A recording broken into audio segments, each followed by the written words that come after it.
And the names are Mr. and Mrs. Victor Laszlo. But why my name, Richard? Because you're getting on that plane.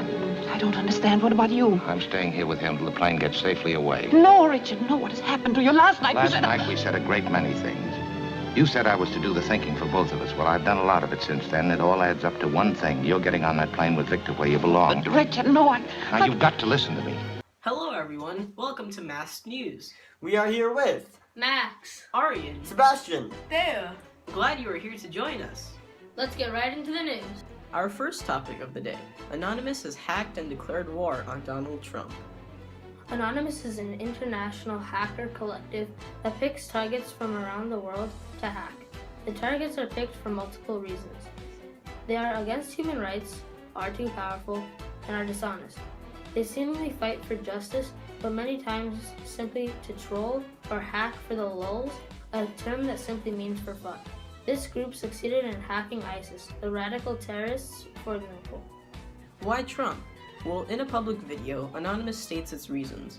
In the video, a masked man states that he, an anonymous veteran, and the rest of the group have been watching Trump for a while, and they are shocked at this appalling actions. They continue to state that his political views stand only for his personal greed and want of power, and like Hitler, he inspires fascism and xenophobia, a dislike of people from other countries. Here's a clip of the video. Your inconsistent and hateful campaign has not only shocked the United States of America, you have shocked the entire planet with your appalling actions and ideas. You say what your current audience wants to hear, but in reality you don't stand for anything except for your personal greed and power. This is a call to arms. This is a call to the freedom fighters, to the forgotten, to the censored, to our fellow hacktivists throughout the world. This is a call to protect our future, our freedom, and our very way of life.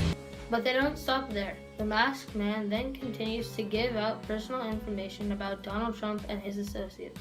He gives out phone numbers and even Donald Trump's social security number. However, not all of this information is correct. CNN called a few of the numbers, and although some people answered and confirmed their relationship to Trump, some of the numbers were completely wrong. The masked man then begins to ask hackers to rally across the world to bring down Trump's websites, and to wear a white rose at his rallies to protest his campaign.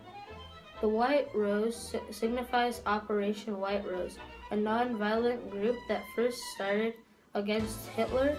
As the video advances, the disguised narrator asks all hackers to, on April 1st, finally destroy Trump's brand and finish his campaign. Yep, April 1st, April Fool's Day. Anonymous certainly has a sense of humor. Next up, with Sebastian and Teo, President Obama in Cuba and his interview with Raul Castro.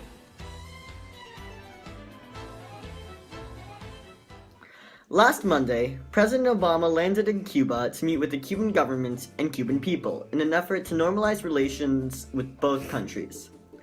This is the first time an American president has been to Cuba in more than 88 years, underscoring the true ending of the Cold War. Cuba is a communist country with a communist president, Raul Castro, younger brother of Fidel Castro. Many Cubans are desperate for a reform and tired of waiting for it. Some Cuban activists blatantly go against their government, desiring democracy, and group together in nonviolent protests.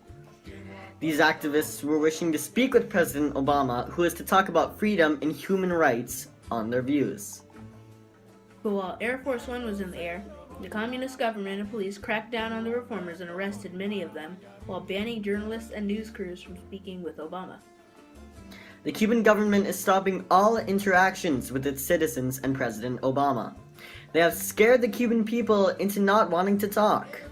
Now, the views of reformers will not be expressed to Obama or journalists, as there is a veiled threat to the citizens of Cuba should they communicate with the Americans. However, Presidents Obama and Castro answered questions from journalists, both Cuban and American. It was the first time Mr. Castro had been interviewed by Western journalists. Both leaders criticized the other's country and teased each other. Notwithstanding, Mr. Castro at times refused to answer questions, such as a query on political prisoners. The journalist asked him on the dissidents he was detaining, a dissident being someone who opposes official policy. Mr. Castro continued, "What political prisoners? Give me a list of prisoners and I will release them immediately." A list was provided to him instantly, but Mr. Castro maintained that he had no idea of any political prisoners. He then stated that the question itself was incorrect.